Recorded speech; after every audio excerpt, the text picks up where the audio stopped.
You are listening to the Novel Writing Podcast, episode 149. I'm your host, Colleen Mitchell. Grab a cup, cozy up, and let's get to writing. Today's episode is a This or That episode. And the first one of these came out about a month ago. These are Duke It Out episodes where there is no real winner other than what you choose is best for you. And today, that's either being an outliner or a discovery writer. And yes, there is a scale for falling in between the two.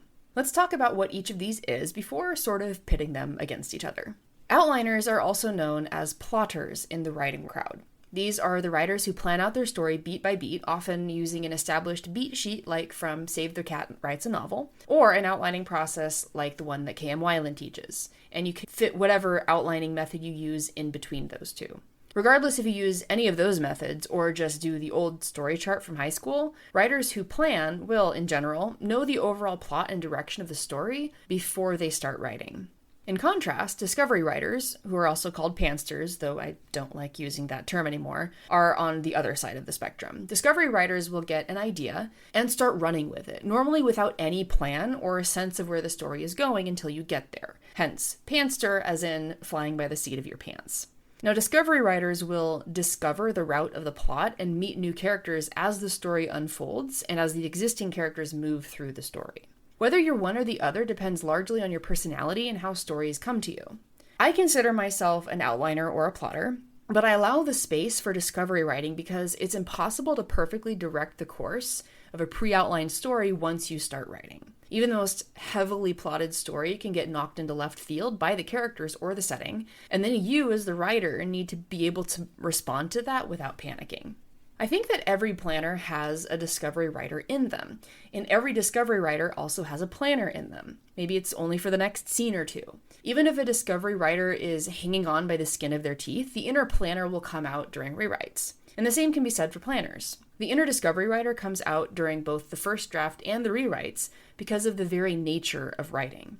Like I said earlier, there is no perfectly plotted or outlined book, which means that even the most diligent plotter must allow creative freedom that discovery writers embody with every writing session. Neither discovery writers nor outliners are inherently better or worse than the other. Neither will result in a better or worse book than the other.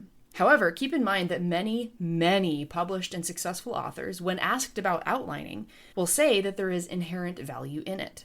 But what counts as outlining? It can be as simple as a beginning, a middle, and an end, or as straightforward as knowing the change you want your main character to go through.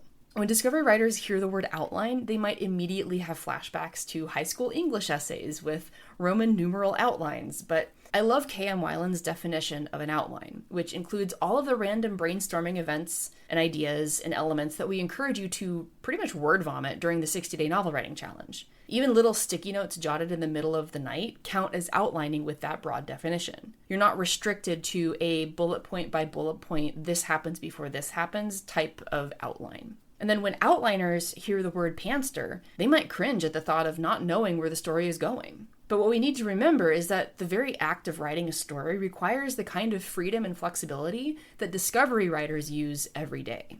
I would encourage you all, whether you're an outliner or a discovery writer, to embrace the strengths of both methods, and remember that your way is not the only or right way. And while yes, the 60-day novel writing challenge spends the first 30 days planning and outlining before writing, it's super customizable to your style of writing. We even have a repeat challenger who does it backwards. She writes first and outlines second for her rewrites. So no matter which type of writer you are, I encourage you to try out the challenge to see it for yourself. That's it for today's episode. If this has been helpful for you, I would appreciate it if you left a rating or review on your platform of choice. While it does nothing for me, it does help other writers find this podcast. So thanks for joining me, and remember, the first draft is supposed to be garbage.